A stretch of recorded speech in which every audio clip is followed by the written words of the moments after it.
were, some of the things you said were a person who has a fear of losing love, losing a relationship.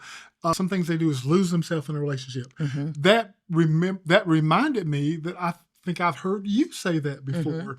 So that's unrelated to the topic that we're talking about. It is. Okay. Hey, Teresa, I try to keep this real. Okay. I mean, if we need to hash something out here in front of everybody, Exactly. Okay. Exactly. Okay.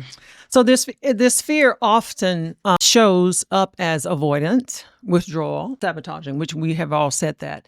It's doing that to this beautiful love relationship. Oh, so like sabotaging, but of course I don't know I'm sabotaging. No, you don't. Yeah. Okay. It has to really kind of be pointed out to you. It can be rooted in childhood experiences of love being suffocating, manipulative behaviors, and even danger.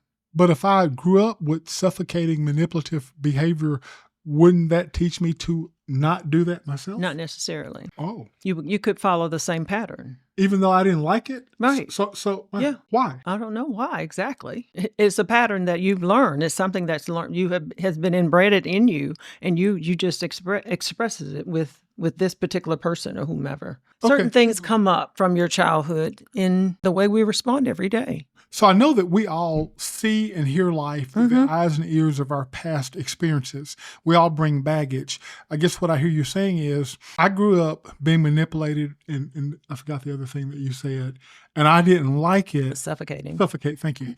And I didn't like it, but yet here I am repeating the same behavior that I didn't like.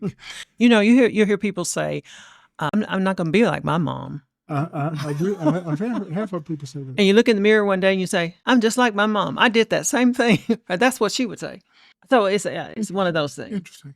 Okay. So on the one hand, we're talking about, I have a fear, is it fair to say, of commitment? I know we're saying a fear of being in love, a fear of being in a relationship.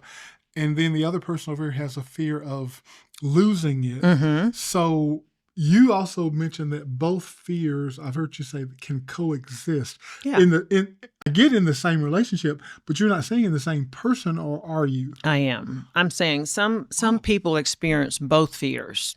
The same person? At once. Really? Okay. I got to hear this. They long for connection, okay, yet they push it away when it feels too real. If you say so. So it's like a tug of war. Within the person. Within the person. The person is confused. They're stuck and they're caught in repeating relational patterns. So it's like a tug of war.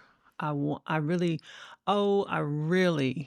want this connection, but I'm really fearful of. Okay, let me ask you this. Is one of those fears more dominant than the other? Like, for example, am I aware that I really want the connection, and then subconsciously, am I sabotaging it, or both of them are very conscious? What would you say? No, I don't think both of them are really no, I don't. So is one dominant and the other one more recessive? I think they're real close. They're okay. Like you say, coexist. I'm not sure in what degree. Okay, so help us understand commitment fears. Okay, let me just think this through. There's a person, and hey, listeners, I'm sure you know somebody. Hey, chances are, if you don't know somebody, it's probably you. So you may have a situation where you are aware of somebody with a fear of commitment. Help us walk through that, Teresa. So usually fear, it's rooted in control, abandonment, and even, like I say, I go back to the past. It's rooted in some of those past wounds. It's like I'm trying to control this situation. I want this to work this way, but yet there's a fear that's hanging out there. And what does God say about fear? Well, fear's not of God. No, it's not. I mean, God doesn't give us the spirit of fear. Right. So fear is not a good thing.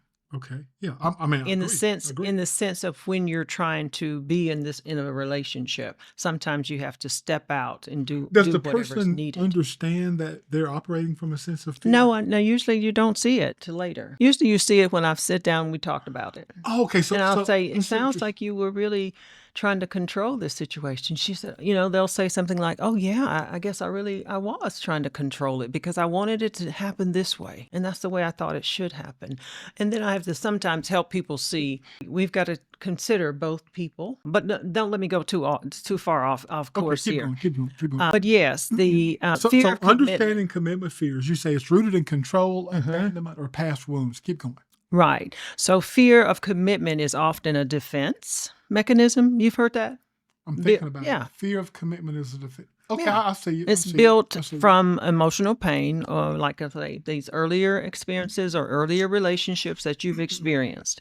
So you have done that. You kind of put that defense up, and it's for protection. Why?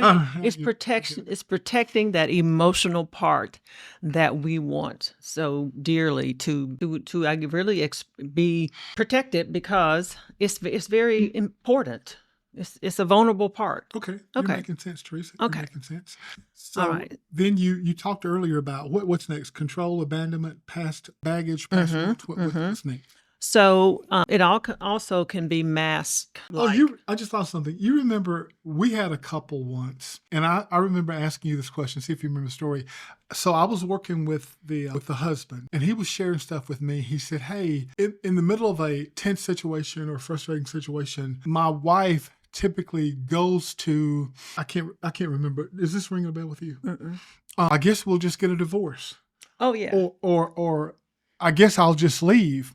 And I remember sharing this with you. Mm-hmm. I said, "Why do you think she does that?" You remember? Yeah. What did you say? I said it's fear. Yeah, Yeah, yeah. it's fear that And that's let me do it first before he does it. that was the because it first looks time I like heard that. yeah. I was like, so you're saying in the middle of an argument, the reason this person jumps to, I guess I'll just get a divorce then. And then you said that's out of fear. Mhm. That was shocking to me, but it made so much sense. Mhm. And that's kind of what you're. Yeah, and so you're leading right into this. So Okay, tell me. so it can be masked as independence or pickiness. So you start something on the surface, like it might look like, I'm just not ready. I have high standards, or I like my freedom, or like you said, I'll just get a divorce. I'll just Okay, but let now me hold just on. But the things you're saying could be true. I mean, maybe I'm really just not ready, well right? that's a Maybe I do. possibility. Hopefully, you do have high standards. Right, but I'm saying in the context of the fear, like you said, I'll leave before someone leaves me. In the context of dealing with the fear, yes, those things could be, but I'm just saying that is what's driving those things, and to say I'm not ready. Now, I don't think you're going to. You could say something different. You could say, let's slow this down because I really like you and we can keep going. You see what I'm saying? He or she is saying it to pull away from this person. Gotcha. You see what I'm saying? That's the follow pull you. away I follow part. you. Okay. What else you got? So these protective layers disguise deeper fears. So it could look like no one ever's good enough. You might say something like that. Might really mean like, if I let someone in, I might lose myself, or I might get hurt. Well, I'm not sure I understand losing myself. I understand getting I know. hurt. I That's was gonna say I don't think you would ever understand losing yourself. because I can't understand stuff. No, because you're Oh. selfish. We said we're going to keep this honest, didn't we? Yeah. I know you were going. Well, I I know can't. you literally were going to do it. But I'm selfish too. No, you're not. I am. I found you to be selfless. No, I am selfish. I think we all are selfish. We just don't want to admit it. In our own way, we are selfish. I just point out yours because yours seem to be sticking up higher than mine. You point your finger too. Okay. Keep going. All right. So another thing, people who deeply desire connection, often it really affects those type people. You see what I'm saying? They are really looking for that deep connection. They've probably been hurt in the past, and now they're trying to start again. And so they're trying to step out. But those who fear the commitment are often the ones who crave the connections I was about the most. to say that. The I've most. heard